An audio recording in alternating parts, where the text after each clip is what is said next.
A finales de 1944, los alemanes se retiraban en todos los frentes.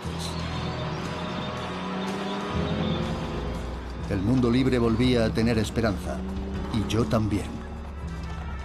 Saúl Padover, 39 años, nacido en Viena. Ahora oficial de una unidad especial estadounidense para la guerra psicológica. La guerra todavía no había acabado. Y no solo luchábamos contra una maquinaria militar, sino también, por así decirlo, contra una mentalidad.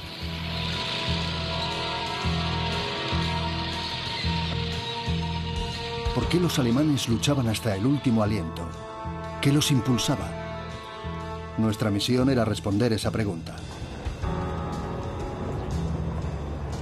Hablé con cientos de personas, amas de casa, sacerdotes, obreros, miembros de las juventudes hitlerianas.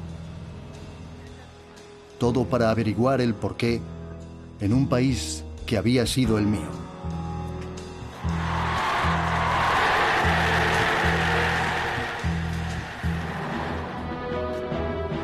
En busca del pueblo de Hitler, primera parte, conformidad.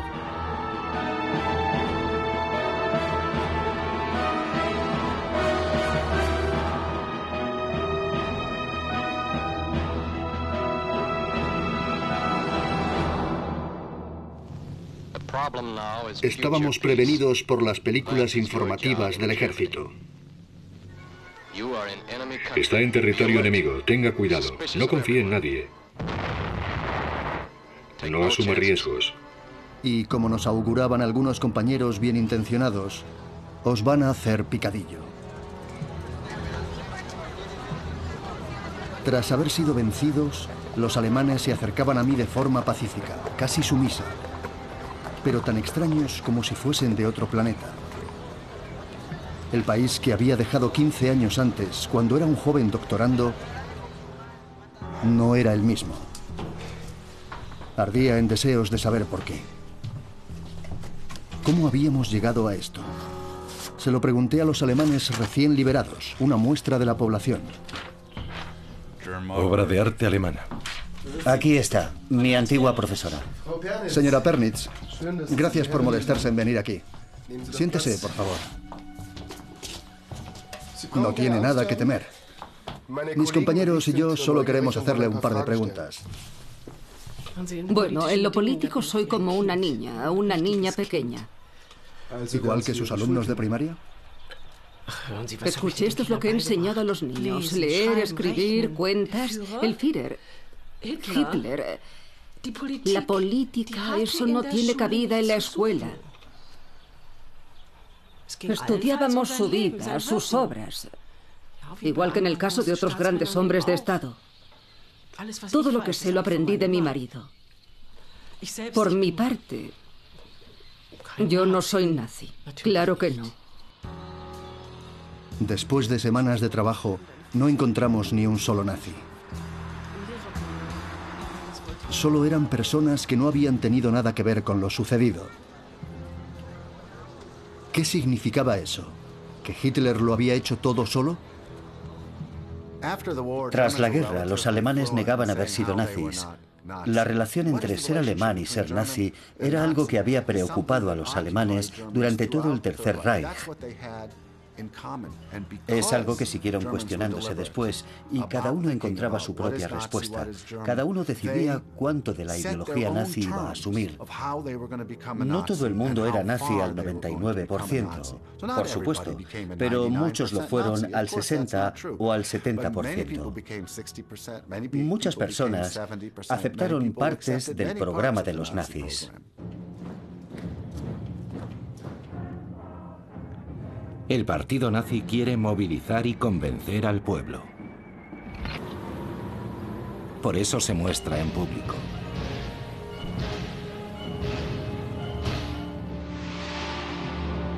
Pocas sociedades han estado tan organizadas como la alemana de aquel tiempo. Además del partido de Hitler, había grupos de todo tipo. De jóvenes, de trabajadores, de abogados, de conductores. Una organización nazi con 69 millones de miembros al principio de la guerra. casi tantos como habitantes tenía Alemania, y muchos más que los votantes de Hitler. Cuanto más éxito tenía el Tercer Reich, o antes el movimiento nacionalsocialista, más se identificaba el pueblo con él. Muchos creían que vivía en una edad de oro y querían formar parte. Cuanto más se identificaban con la nación y con el poder, más orgullosos se sentían. ¿Por qué incluso las personas más sensatas se unieron a ellos en masa? ¿Por qué era tan atractiva la comunidad nacional que prometían los nazis? ¿Creían que así iban a superar el tiempo de las crisis y las trincheras?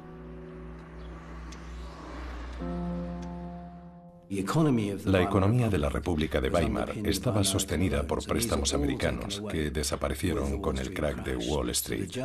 La economía alemana se hundió. Los bancos cerraron en 1931 y el desempleo era como mínimo del 35% a mediados de 1932.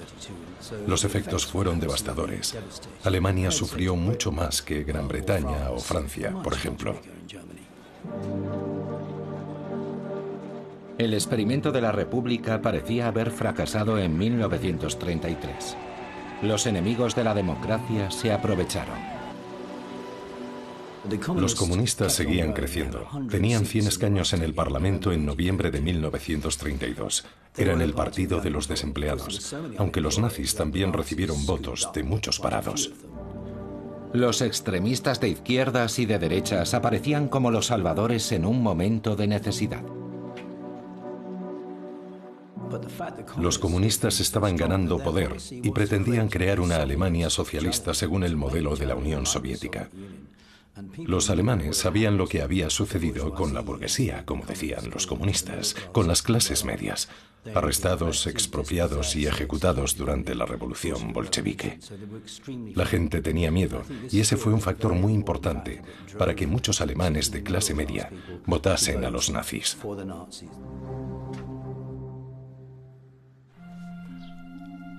Vivimos la inflación, la crisis. Fueron tiempos terribles. Todos queríamos que las cosas mejorasen. Sí, yo también recuerdo aquella situación. Entonces ya lo sabe. Después llegó el Führer, que prometía una vida mejor a los trabajadores. Como un salvador. ¿Cómo cree que el Führer se ganó el apoyo del pueblo? No fue con palabras, sino con trabajo y pan.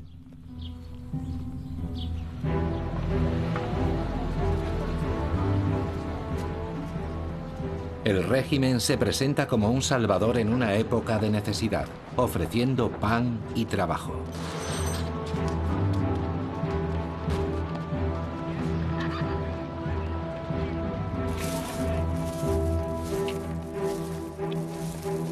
Aunque los planes proceden de la época de la República de Weimar, el gobierno se apunta a los primeros éxitos en el mercado laboral.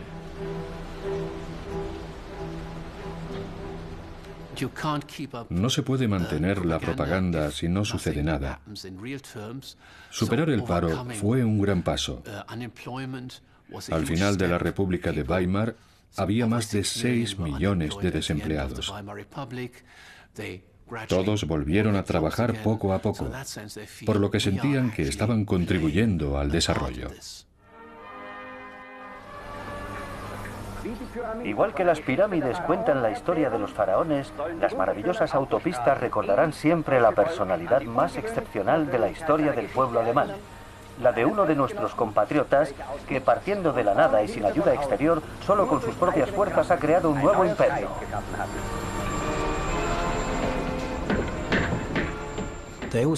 También hicieron un gran esfuerzo propagandístico que, en mi opinión, convenció a mucha gente de que las autopistas se construían para crear muchos puestos de trabajo en el sector público. Si lo analizamos detenidamente, no contrataron a tantas personas, pero tuvieron un gran efecto propagandístico. El programa estatal de empleo dio trabajo a unos 120.000 desempleados.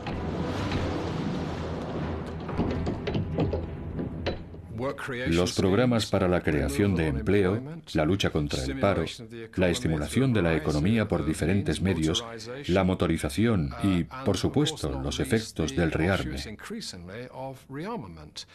Todo eso aportó algunos beneficios, pero no debemos olvidar que eran medios y no el fin que buscaba el régimen nazi.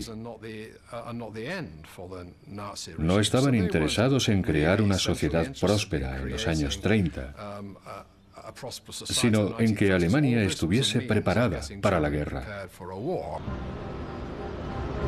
El coste, más horas de trabajo, asignación estatal de los trabajadores y controles de calidad.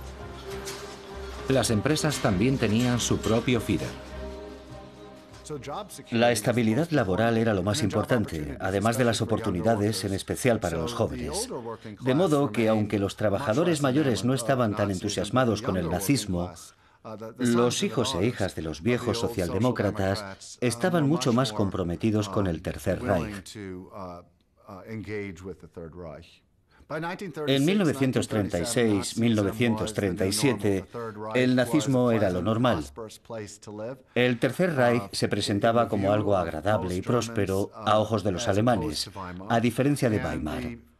Y la promesa de seguridad y prosperidad parecía muy accesible. El Führer quería crear una gran Alemania. Y a los trabajadores les gustó tanto que decidieron abandonar la lucha de clases. Todos estaban de acuerdo en que la idea era buena, el pueblo como comunidad. Sí. Para mí esa mujer era una mina. Decía que no le interesaba la política, pero cada vez que hablaba del Führer se le iluminaban los ojos. Había interiorizado toda la ideología del partido. Se podía leer como un libro abierto. Al final, todo el pueblo estaba con el Führer. Al menos eso nos decían. Así que eso es lo que le decían los nazis, las autoridades, su esposo. ¿No serían en realidad sus propios deseos los que lo hacían tan atractivo? Sí que hubo cambios, pero en gran parte fueron simbólicos. La percepción de los cambios y la esperanza de que iban a continuar fueron más grandes de lo que sucedía en realidad. Los alemanes ganaban de media menos que antes de 1929. Para los no privilegiados, el régimen de Hitler seguía manteniendo la distancia entre clases. Pero la situación de la mayoría había mejorado en comparación con los años de la crisis debido al desarrollo de la economía mundial, y querían volver a permitirse algún lujo. Si estudiamos la publicidad durante el nacionalsocialismo, por una parte encontramos al idolatrado Hitler y al partido, pero, por otra, también destaca el progreso técnico y muchos signos del creciente consumo masivo. Encontramos anuncios en los que nos venden una Coca-Cola bien fría o la posibilidad de tener un Volkswagen. Una visión de futuro. Otro símbolo de la modernidad es el aeropuerto de Tempelhof, en Berlín. Los nazis se consideraban un movimiento joven, dinámico y moderno, y también pensaban en infraestructuras modernas para una Alemania donde la velocidad, la eficiencia y los nuevos medios de transporte tendrían un papel fundamental.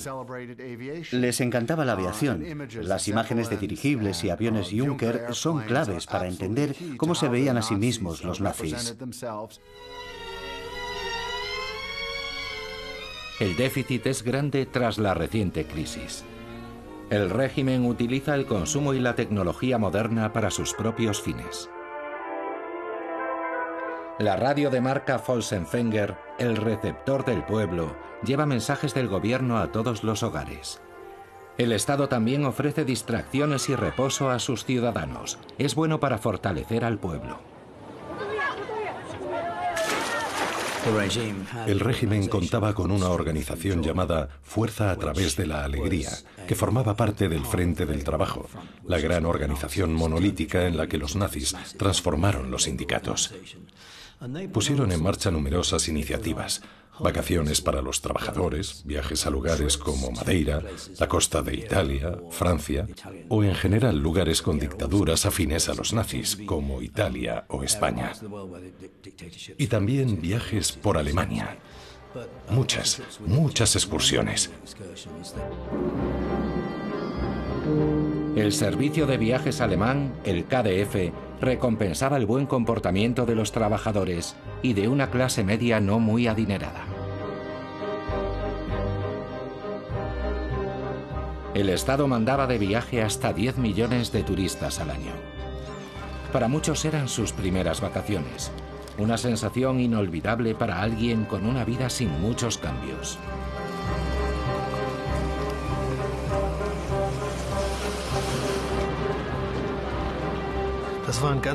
Era muy importante mantener la actividad en todo momento.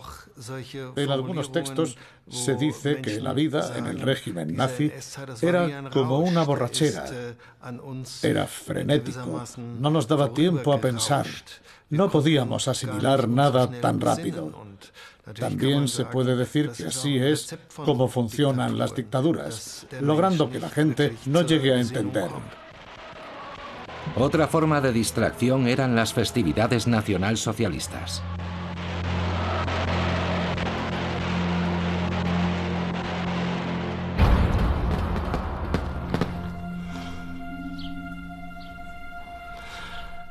Pero en realidad nos estaban mintiendo. Nos engañaron con esperanzas y promesas. Estoy muy decepcionada con el Führer. Así que le echaron la culpa de todo al Führer, el mismo al que tanto habían amado. En las conversaciones, entrevistas o interrogatorios que presencié, no se descubrió ninguna relación con los crímenes que el régimen había cometido contra su propio pueblo. Georg Stefan Troller estaba en el ejército estadounidense. Como Padover, era un judío originario de Viena y huyó a América en 1938. El ejército estadounidense utilizó a los emigrantes jóvenes que hablaban alemán para interrogar a los prisioneros.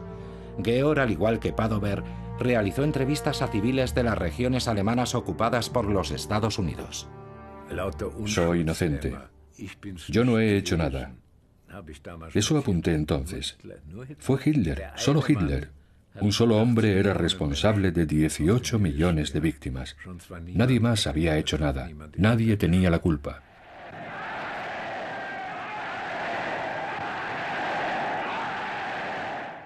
Trabajadores alemanes. Hitler cortejaba a los grupos de los que salían sus principales rivales. Yo soy uno de vosotros. Crecí entre vosotros.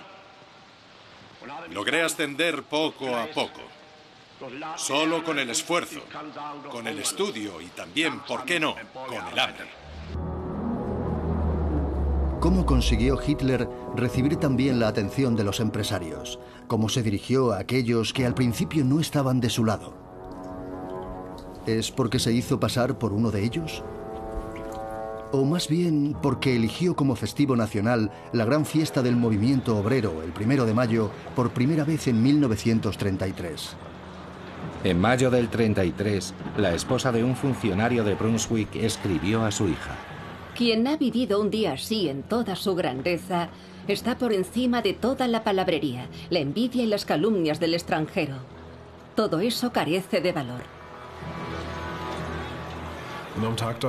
Al día siguiente, las sedes de los sindicatos fueron asaltadas y se destruyeron por completo las estructuras del movimiento obrero. Fue un episodio de violencia brutal, con muertos, palizas, arrestos e internamientos en campos de concentración improvisados. La seducción convivía con la violencia. En cada lugar al que llegábamos todo era destrucción y desesperanza. Nosotros, la mano ejecutora de un tribunal mundial.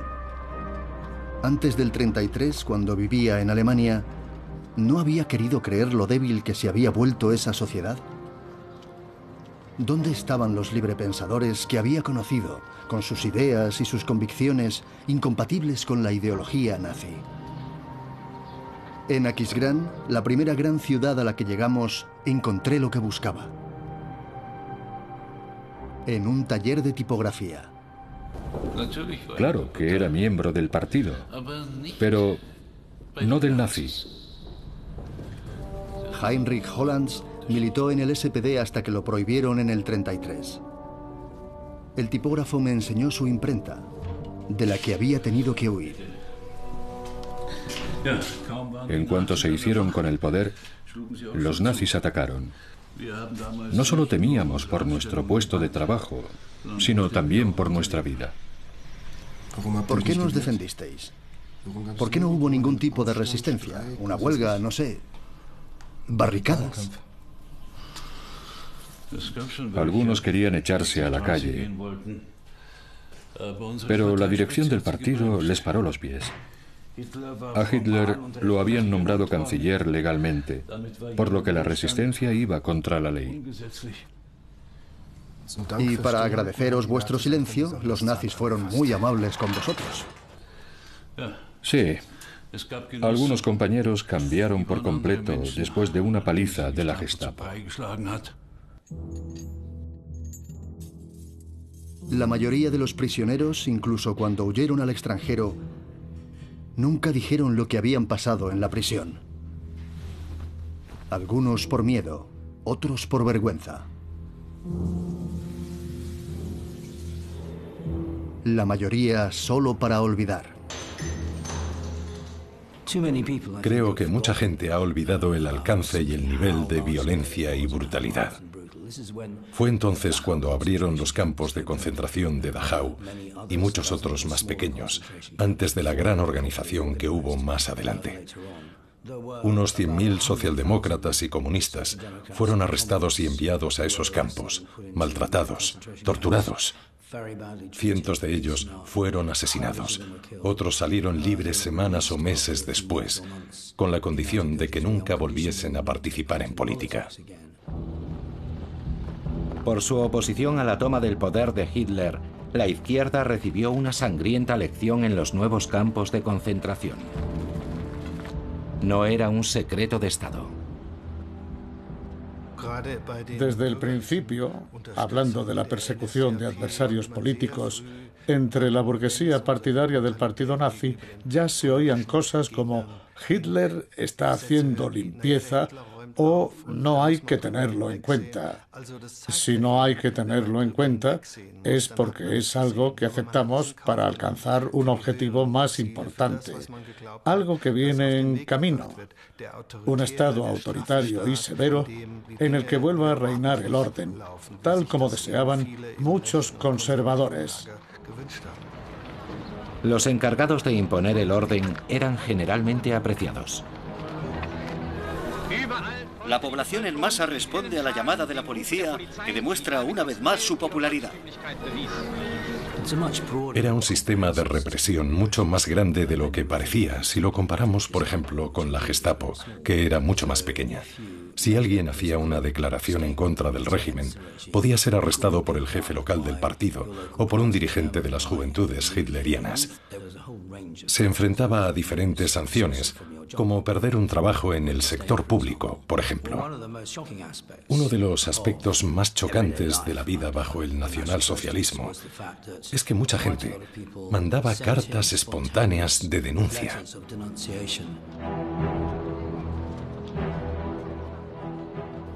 ¿Se mantuvieron unidos en la clandestinidad? Eran tiempos muy peligrosos. Uno no sabía en quién podía confiar y en quién no. Yo no quería trabajar para los nazis. Teníamos que buscarnos la vida como podíamos. En el 33 el SPD tenía 7 millones de votantes. No se fueron del país ni se evaporaron. En cierto modo sí. Si los compañeros no causaban problemas, la Gestapo los dejaba en paz. Sobrevivir en Alemania se pagaba con la muerte política. Yo comprendía muy bien la decepción del viejo socialdemócrata. La compartió con muchos que no querían aceptar que todo por lo que habían luchado había desaparecido de la noche a la mañana.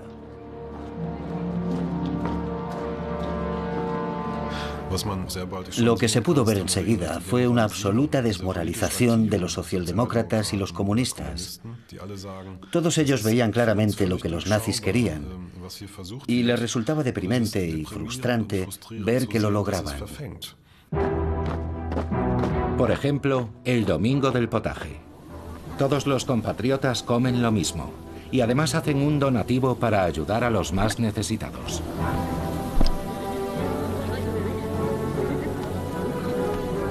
Cosas como el domingo del potaje representaban la unión del pueblo, puesto que el gran empresario y el obrero comían lo mismo.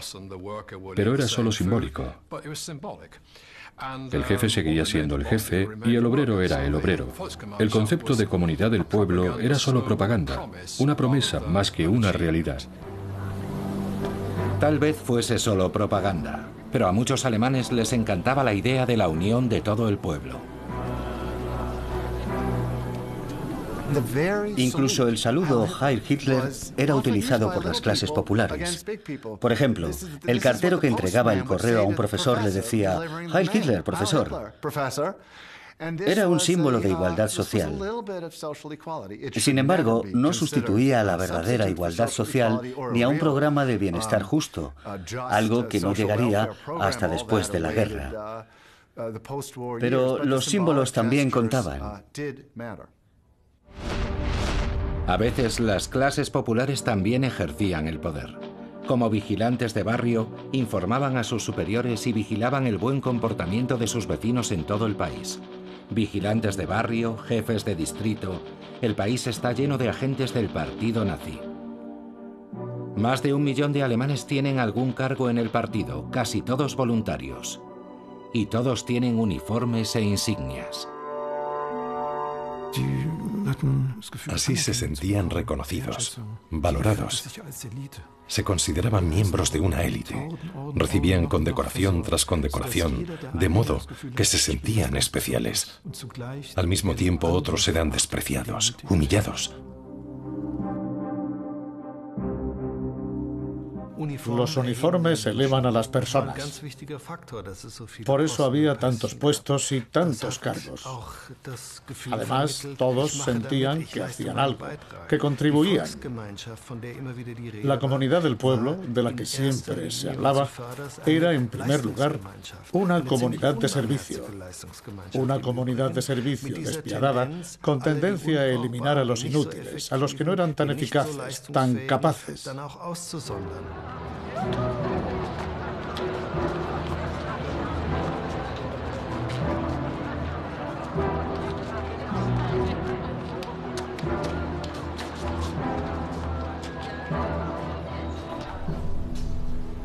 También tuve un encuentro memorable. El obispo católico de Aquisgrán. Me preguntaba si la decadencia había conmovido la conciencia de este dignatario espiritual. Busco respuestas, Eminencia. Nadie puede dárselas. ¿Ni siquiera Dios?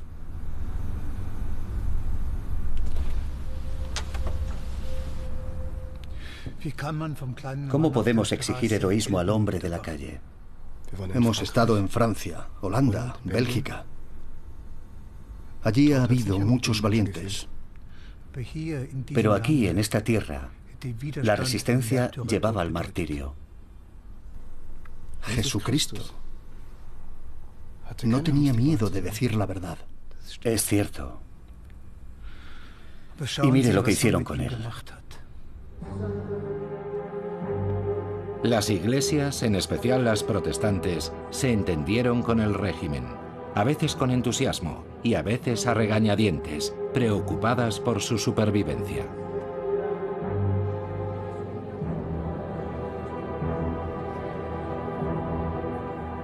El cristianismo ya no tenía la misma importancia que en el pasado, y el nacionalsocialismo era, si queremos decirlo así, un sucedáneo de religión. Todo su simbolismo, los lugares sagrados construidos por los nacionalsocialistas, las catedrales de luz, sustituían a las iglesias. El nacionalsocialismo se presentaba como una religión sustituta. Era necesario creer. Quien no creía no estaba dentro.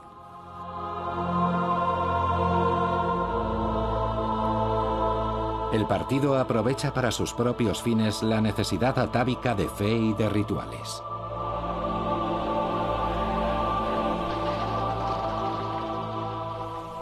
Juro por mi pueblo, mi honor y mi patria, sobre la bandera del nacionalsocialismo, lealtad a nuestro Führer.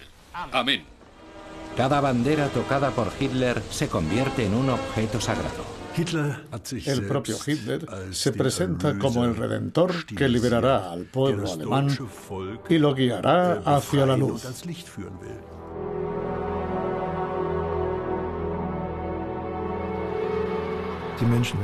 Se apelaba a las emociones de las personas, que estaban tan fascinadas que preguntas racionales como ¿tiene sentido o está bien? Pasaban a un segundo plano. La gente no quería ser crítica, no quería ser política, sino creer ciegamente. Era una propaganda que surtía efecto.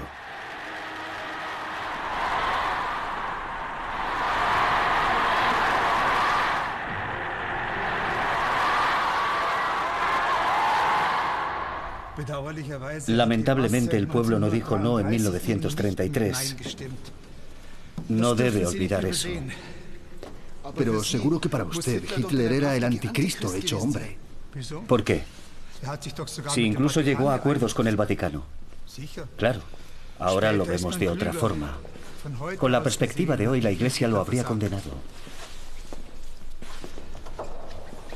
Así que los pastores también se equivocan.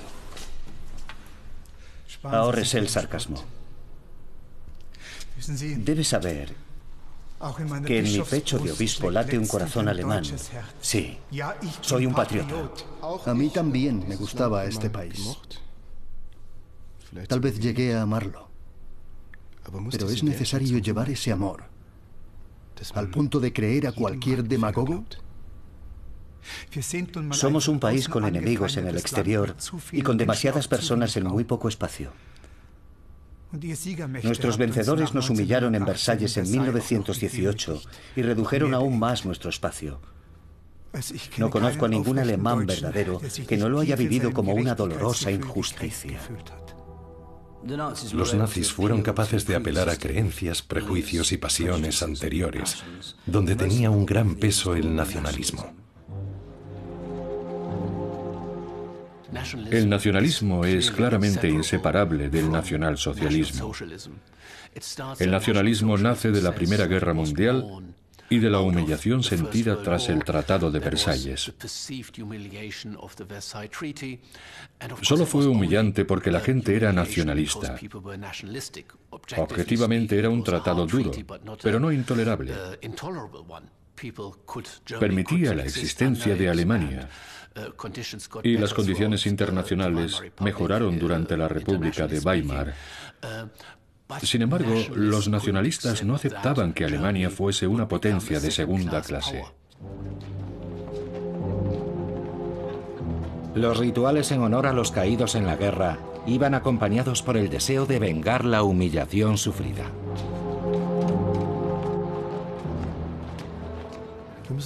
Debemos pensar que tras la Primera Guerra Mundial muchos alemanes se sentían avergonzados por la derrota. La nación estaba por los suelos, políticamente debilitada, destrozada. Casi todos los hombres adultos eran veteranos de guerra, muchos de ellos traumatizados. Estaban realmente al límite.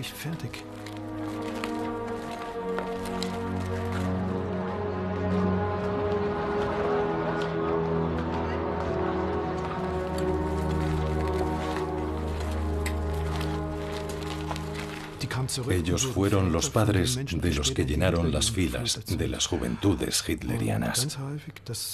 Muchas veces, esos jóvenes querían vengar la vergüenza y el sufrimiento de sus padres y restaurar la grandeza y el honor de Alemania a cualquier precio.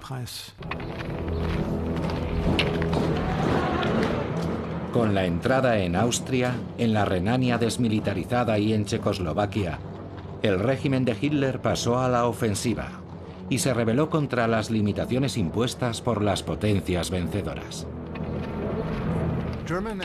La actitud ante la política exterior de los nazis era positiva, siempre que los resultados fuesen pacíficos. No fue pacífico para los checos, ni para los disidentes austriacos. Pero desde el punto de vista de los alemanes, el Tercer Reich logró anexionar Austria y los Sudetes sin tener que ir a la guerra. También hablé con jóvenes que se habían educado en las juventudes hitlerianas. Me dieron la impresión de querer vengar a toda costa la humillación de sus padres en la Guerra Mundial, con un nuevo sentimiento de superioridad. A su manera, era lo que hacía la joven taquígrafa que conocí cerca de la frontera belga. ¿Quién es un nazi para usted? Es alguien que cree todo lo que dice el partido, que saluda con Heil Hitler y que va todos los domingos a las reuniones del partido a la hora del servicio religioso. ¿Se casaría usted con un nazi? Por favor, no. ¿Y con un ruso o con un francés? Los alemanes solo deben casarse con alemanes. No está bien mezclarse con razas extranjeras. El fuego. Un concepto de valor eterno para una raza. Para nosotros, los nórdicos, no es solo un símbolo, sino una necesidad vital. En el caso de los nazis, existía un sistema de razas jerarquizado, una ideología del odio racial y derechos de una raza sobre otra. Tenían el concepto del derecho de Alemania sobre el mundo, un derecho moral a tener colonias, al espacio vital. Alemania tenía derecho a gobernar a otros pueblos. Y esa ideología debía entrar en la cabeza del pueblo un día sí y otro también. El régimen nazi ponía mucho entusiasmo en eso.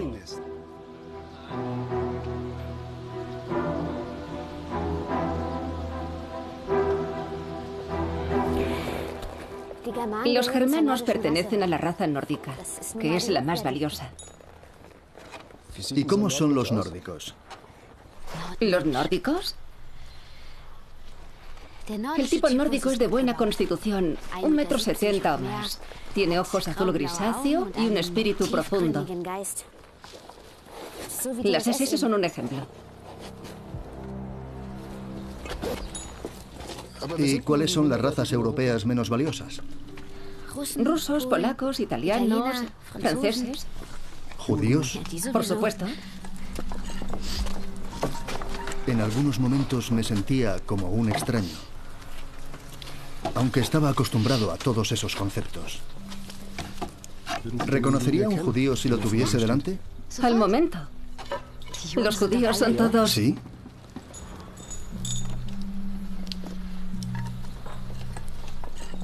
También puede haber algunos inteligentes entre ellos. Tal vez, aunque no eran buenos para Alemania. No deberíamos haberlos expulsado.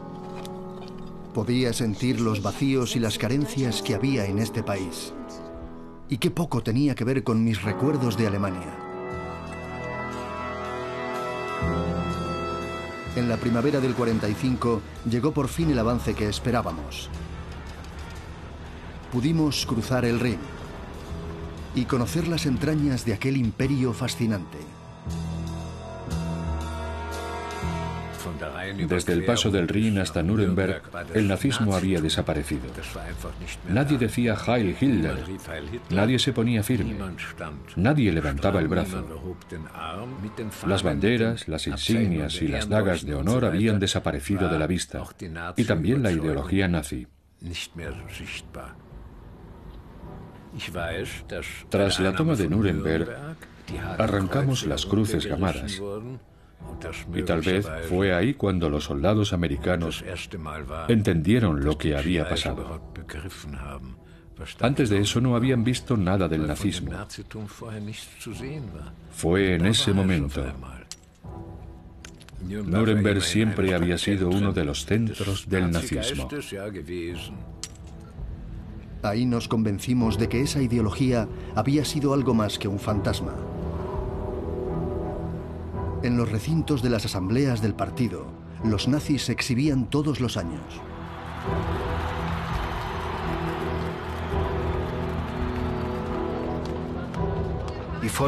La comunidad popular es una enorme y brutal comunidad de exclusión.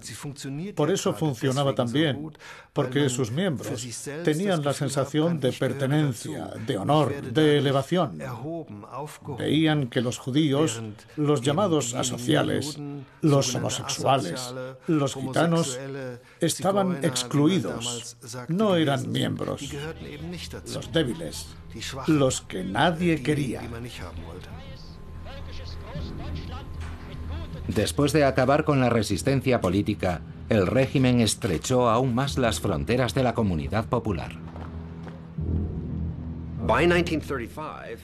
Entre 1935 y 1936, el régimen entró en una nueva fase en la que perseguía a los que no encajaban, los considerados delincuentes habituales, los que dependían de ayudas públicas, los que eran despreciados por sus vecinos, los que tenían demasiados hijos, los promiscuos.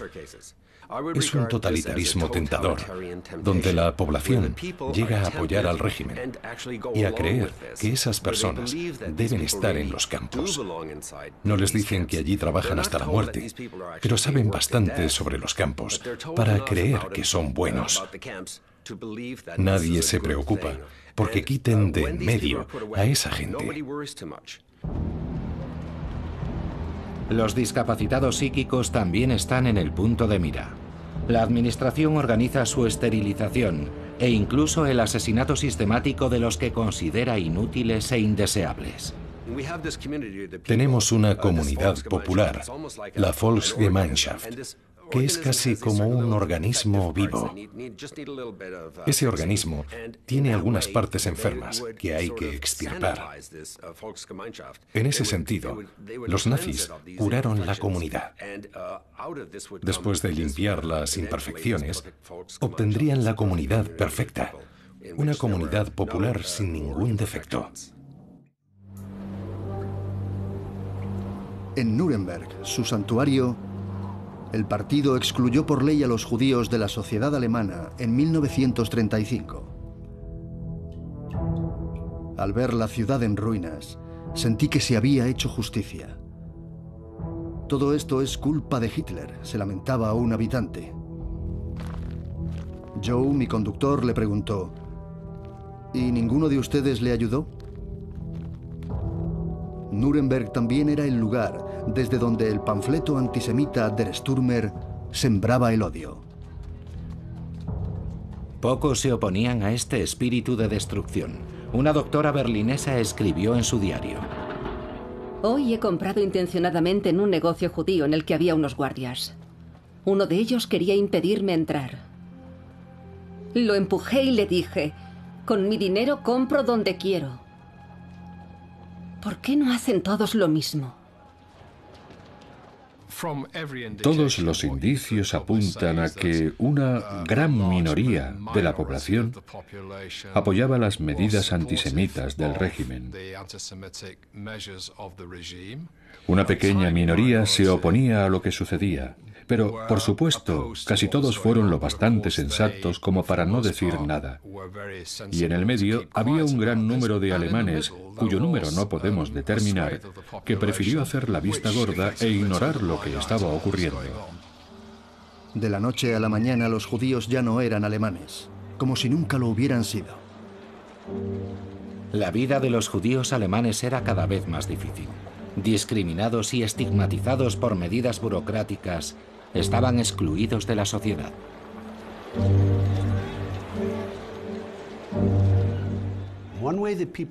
Una forma de asimilar la ideología nazi era lo que los psicólogos sociales llamamos una pendiente resbaladiza. Por ejemplo, supongamos que despiden a un judío de su trabajo. Usted no es quien lo despide, pero ahora hay una vacante. Le ofrecen el trabajo y usted lo acepta. Desde mi punto de vista, usted es cómplice. Tiene una cierta responsabilidad moral por aceptar el trabajo, pero ¿es culpa suya? Entiendo su lógica. Yo no empecé la persecución de los judíos. Yo no lo despedí. Hay una vacante y alguien la va a aceptar si no lo hago yo. Ahora trabaja en una empresa que no contrata a judíos, por lo que en la práctica forma parte del aparato antisemita. Las campañas difamatorias contra los perseguidos formaban parte del día a día del pueblo de Hitler. Los 500.000 judíos alemanes eran menos del 1% de la población, pero debieron soportar burlas y desprecio, además de amenazas reales. Muchos malvendieron sus posesiones y pagaron grandes cantidades para conseguir los visados que necesitaban para emigrar. Empezó antes de Hitler, en las décadas de 1880 y 1890, con un antisemitismo politizado en Alemania y Europa. Lo que Hitler hizo fue añadir el concepto de los judíos como un cáncer.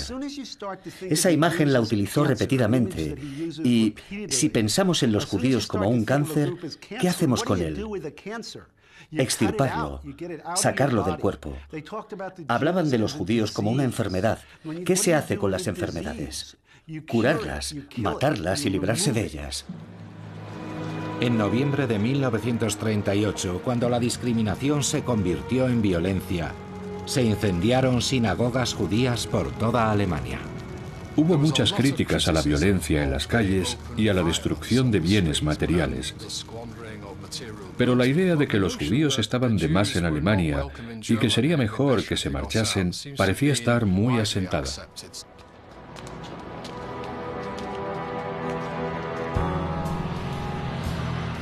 Entonces pudimos ver la otra cara de este régimen. En una antigua fábrica de munición donde se había utilizado trabajo esclavo, conocimos a un joven que llevaba escrito en el rostro lo que había sufrido. La madre de Kurt era protestante. Su padre, caído en la Primera Guerra Mundial, era judío. Por eso, este estudiante de medicina fue expulsado de las aulas y enviado a un campo de trabajos forzados. Los golpes no me importaban, pero sus palabras eran mucho peores.